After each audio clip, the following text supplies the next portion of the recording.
cette émission incroyable mais vrai avec un incroyable public ce soir. Merci d'être là chez vous.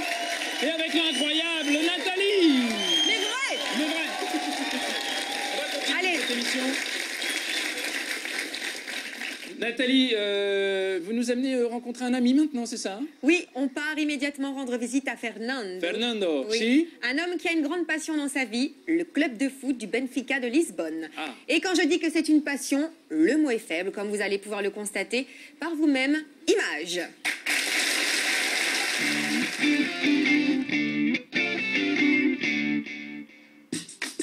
Nous sommes en Normandie, dans l'Eure, et plus précisément à Vernon, sur le chantier de construction d'un hôtel. Là-bas, nous avons rencontré Fernando, un Portugais courageux qui travaille dans le bâtiment et plus spécialement sur les toits. Ça fait 15 ans que je reviens en France et je suis portugais.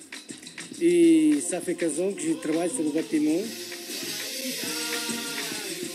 Et si nous sommes allés à la rencontre de Fernando, ce n'est pas pour son travail assidu, mais pour sa passion assez extraordinaire.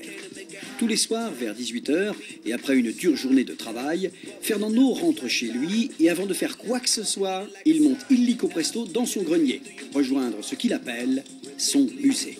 En effet, Fernando est un passionné de football et voue un culte absolu à son équipe de foot favorite, une équipe portugaise bien sûr, le Benfica de Lisbonne. Dès qu'il arrive dans son grenier, il revêt tout de suite, et comme chaque jour, le maillot de l'équipe, la casquette, et se dirige vers le temple, là où il vient se recueillir au milieu des centaines d'objets qu'il a soigneusement entreposés. Évidemment, Fernando est très fier de ce musée. Pourquoi? Parce que d'abord, c'est le sien, et il est unique au monde. Bibelots, écharpes, mugs, assiettes, peluches, photos... Aujourd'hui, Fernando ne possède pas moins de 900 objets à l'effigie du Benfica. Il faut dire aussi qu'il a commencé sa collection vraiment très jeune. Quand j'ai commencé, j'avais 7 ans. J'étais encore au Portugal. Et quand je reviens en France, c'est là que ma passion était plus grande, quoi. Après, j'ai commencé à ressembler d'objets, toujours un peu de plus en plus. J'avais aussi des amis de benfiquistes, supporters de Benfica qui me donnaient aussi. Et là, ils me ramènent tous les jours aussi. Et c'est comme ça que j'ai rêvé quand même à faire ça. J'ai presque 900 pièces de Benfica. Fernando a des lettres du président du club en personne. Et le nombre incroyable de 61 autographes du mythique joueur portugais du Benfica de Lisbonne, Eusébio.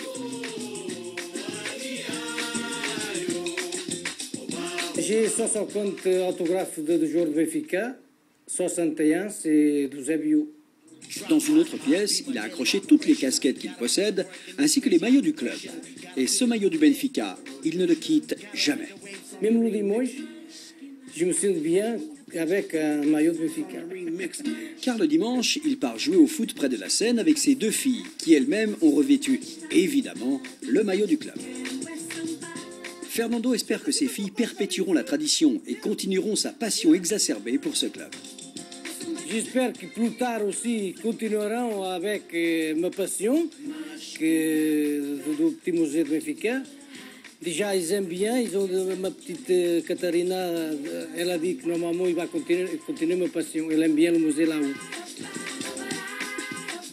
Là-haut, Fernando est le maître des lieux. Il est le seul à pouvoir pénétrer dans son sanctuaire. C'est d'ailleurs lui qui fait le ménage, sa femme n'ayant pas le droit de rentrer. J'ai peur qu'il fasse tomber quelque chose. Et après, c'est cassé. Et après, c'est... Je vais être malade si me casse quelque chose, quoi. La femme de Fernando se réjouit alors qu'il fasse le ménage, dans au moins une pièce de la maison. Je n'ai pas le droit de faire le ménage là-haut dans son musée, mais ça me fait plaisir quand même parce que bon, ça permet qu'il fasse un peu le ménage puisqu'il le fait que là-haut. Donc comme ça, c'est ma petite revanche. Le message est passé. Lors des soirs de match, toute la famille est devant la télévision pour suivre la rencontre et soutenir leur équipe favorite. Fernando est toujours très stressé par le sort de son équipe. Pendant le match, je suis toujours énervé, quoi.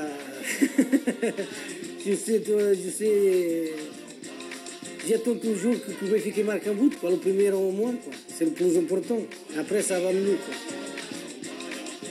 Ce soir-là, le Benfica de Lisbonne est passé tout près de la victoire. mais a échoué et a été éliminé de la Coupe d'Europe de l'UEFA, au désespoir de leurs plus grands supporters, qui malgré la défaite, leur restera toujours fidèle. Aujourd'hui, on nous avait fait un match nul, mais on sommes éliminés de la Coupe de l'UEFA, mais bon, on sommes contents pareil, hein, on sommes fiers de la règle Benfica, quoi. Ça, c'est toujours Benfica, voilà.